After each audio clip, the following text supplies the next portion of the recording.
Hello, Prestige heads, and welcome to American Prestige. And in particular, welcome to the first episode of what's going to be a series that is definitely recurring about where we're going to answer questions that people post to us on Discord. And so this will be a place where we could kind of just give off the cuff remarks about what we see going on in the world, where we see the world going, what we think about X or Y event.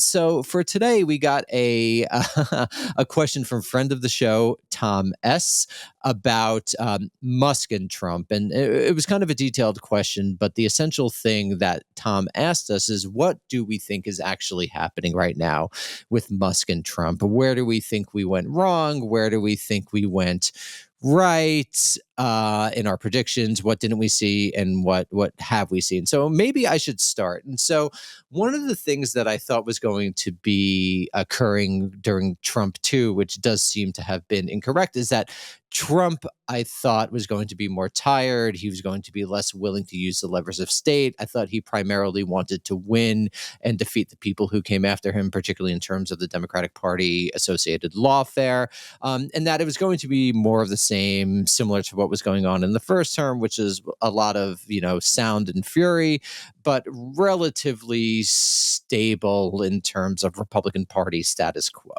So I think I was both right and wrong. I think I was right in that I think a lot of the Trump ideas are emergent from long-standing priorities, or at least discursive priorities, that Republican Party operatives and those associated with them have said that they wanted, particularly the I don't think we're seeing the ending of the administrative state, but a genuine attack on the administrative state in a way that we haven't seen in modern history. I think that is genuinely happening, and that's been a long time Republican desire.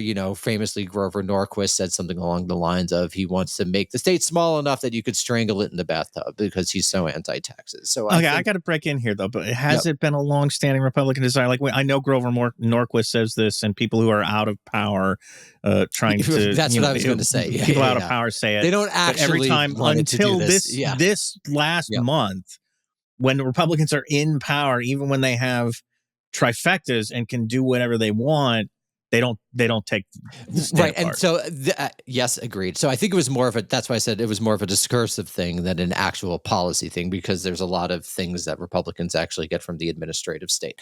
What I think is different now is that I was right that Trump is old. He is tired. But I think that the fact that he is old and tired has actually let someone younger and dynamic like Musk, who he relies on also for popularity and money. I'm sorry, describing Elon Musk as young and dynamic. I know, but younger and dynamic, relatively speaking. Relatively speaking, always relatively speaking. I think has actually allowed things to happen in a. I don't think the problem is we haven't seen how things have shaken out yet. It could be in 3 months that Musk is gone and nothing actually happened, and it's just USAID has been folded into state. But right now, it does seem like the oldness and the tiredness has allowed an opening for someone like Musk, who I guess wants to cut the government, basically use the tech strategy of going in, move fast and break things, shit. move fast and break shit, and doing that to the government. So, which I think is directly tied to what I thought was going to happen, which is that Trump is old and tired. But I think he's been so alienated from the traditional base of the Republican Party operative establishment that it has provided a space for Elon Musk to come in. So that's my kind of wide take on where we are right now. But Derek, what do you think I'm wrong? Do you think I'm right? No, I mean, I think this is driven by Musk. It's driven by having a guy who is used to doing what he wants, always, pretty much everywhere is able to do what he wants. This is the same thing he did at X, the everything site. I mean, he went in and just fired everybody. Never really seems to grasp the consequences of doing that. Like, the cheerleading squad, Musk himself and his cheerleading squad like to say that he went in and fired, whatever it was, 70% of the staff at Twitter, and the site is fine. It's not fine. It's a garbage pit. It's like sex bots and just ridiculous advertisements for neo-Nazi movements. Basically, it's just a complete and a lot of cesspool fight vids at this point. I've seen more people get knocked out in the last, year than I have in the previous 40 of my life. Plus it works like maybe 50% of the time. There's always some bug that's, I mean, maybe not critically taking the site down, but just makes the experience shittier than it used to be.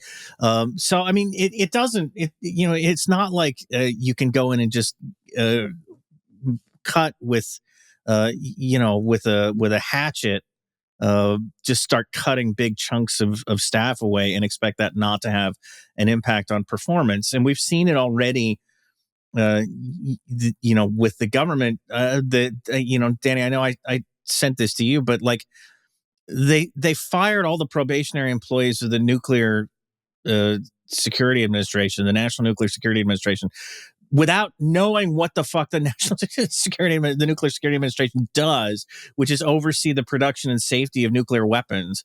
They just went in and fired them all because they were probationary employees. They're low hanging fruit. There's no civil service protection. You could just fire all of them basically without really having to make it about cause. So they did that on reflex because Elon Musk doesn't know what the fuck he's doing. Trump really doesn't know what the fuck he's doing. There's no oversight of Elon Musk. And so then, after firing these like 325 employees, realized somebody, I guess, explained to them what it is that this office actually does. And they had to go back and rescind the terminations for most of them. I think there's still about 50 or so that they said they fired in like clerical roles, but struggled to do that because they didn't know how to contact half of these people because they deleted their government emails, so they couldn't get in touch with them. It's just like, it move fast and break shit is sort of the ethos here, and nobody ever seems to comprehend the fact that when you break shit, a lot of it is important shit that shouldn't be broken, and there are consequences to that. But it never seems to be. That never seems to be part of the discussion. And then the ones who go back, they're like the folks who got their terminations rescinded. Most of them are probably going to be looking for jobs outside the government at this point, because why would you stay? I mean, having just been treated this way, knowing that you're hanging by a thread, because these guys want to just fire as many people as they can. Like, why would you stay? Why would you stick around? And this is going to hit some critical functions. Some of them, I think we could say, will be subversively maybe not such a bad thing. If they fired every probational employee at the CIA, would that be what would we think about that? But a lot of them are going to be in positions like food inspection or, really critical areas that protect people that should not be done away with or privatized. So I do think this is going to have some serious consequences. But the thing that kind of the question jogged in me, that it's going to be interesting to watch as this swarm of locusts feasting on the remains of the government and destroying entire departments one by one goes on, is the extent to which any institution in this country is built to handle what the administration is doing now. I don't think any of them are. But you talk about the courts, you talk about Congress, there are theoretically, constitutionally, ways to put brakes on this process.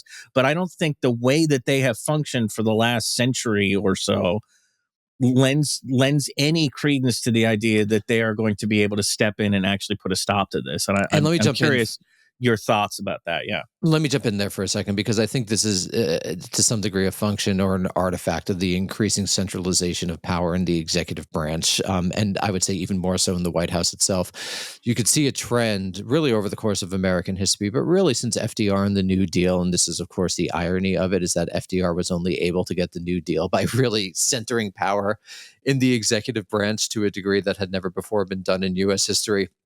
And I think we're seeing that now.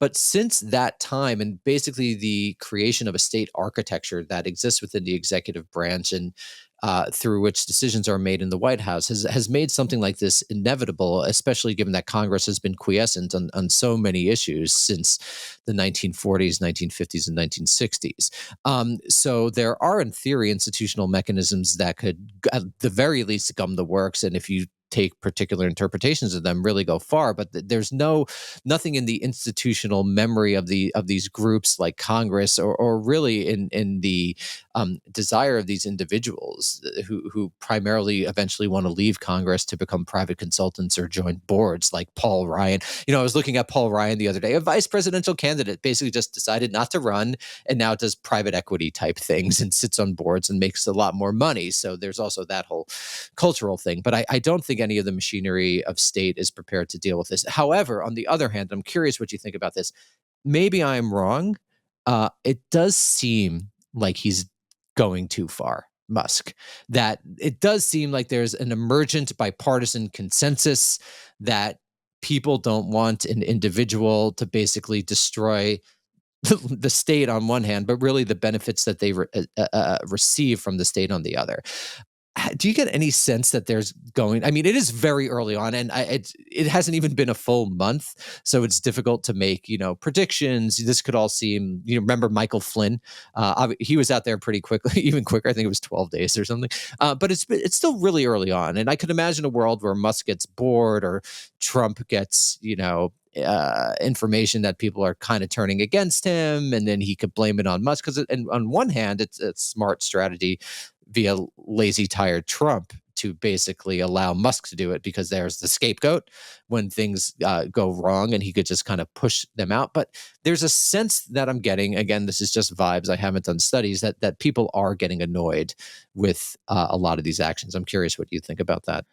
It's too anecdotal at this point. Like I think Agreed. part Yeah. of it, he hasn't gone, this process hasn't gone far enough to generate a mass opposition. I say mass, I don't mean like mass politics or mass public, but within Congress, let's say, to create a real body of coherent body of opposition.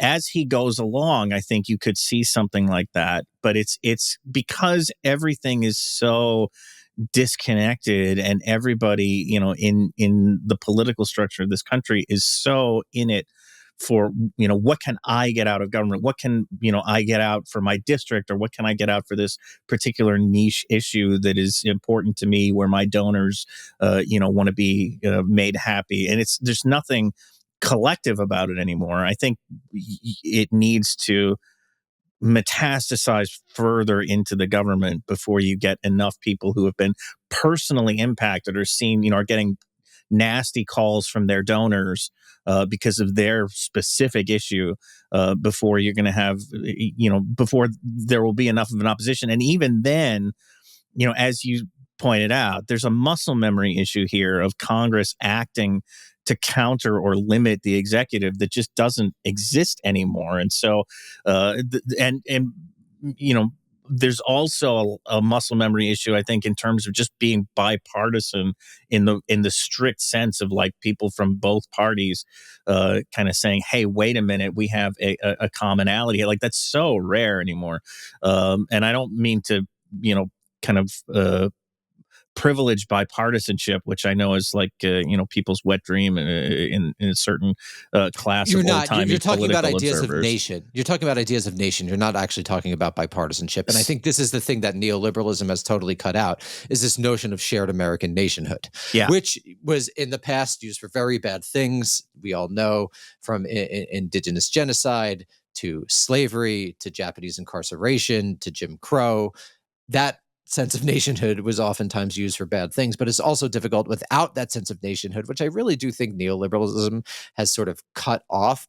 People do not feel like they belong to a coherent national project. When we were growing up, it was sort of liberal multiculturalism was sort of the thing of the day. That clearly doesn't exist anymore. And there's nothing really to replace it. So without a sense of nationhood, almost, it feels difficult to see how this could be confronted at the level of the state. I'm curious what you think about that, and then we could probably go. Yeah, no, I think that's right. I think articulating what I was trying to say. It really is like the concept of a shared Americanness or a shared experience doesn't exist anymore. I think we may eventually see Musk stumble into something that Trump actually cares about, and then you might see a break, or this might get to the point where Trump starts to feel like it's affecting his popularity, which he won't like.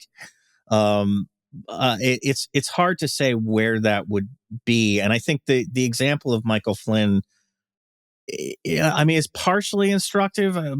Mike Flynn was legitimately, I think, has issues. I don't want to diagnose him from afar, but legitimately is not issues of being too not cool. a well man. But more importantly, I think from the perspective of Trump, he doesn't have $500 billion to his name, at least on paper. He doesn't have this kind of independent, I don't really need Donald Trump, which is the kind of thing that Trump reflexively sucks up to he respects on some that level. Yeah. So I think Musk has some advantages going for him there, but still, it's going to be difficult, I think, for them to coexist for a long run if the dynamic continues like this, where it's really Musk kind of driving the reins and Trump sort of passively letting him do this. Eventually, I think they're going to cross some kind of a stream that Trump isn't pleased with. And as everyone knows, you never cross the stream. Well, that's enough for our first Q&A.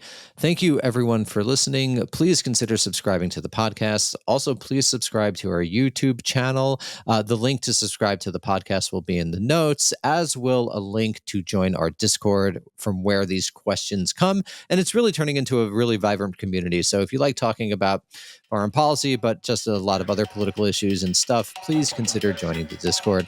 And as always, keep on rocking in the free world. Bye. Bye.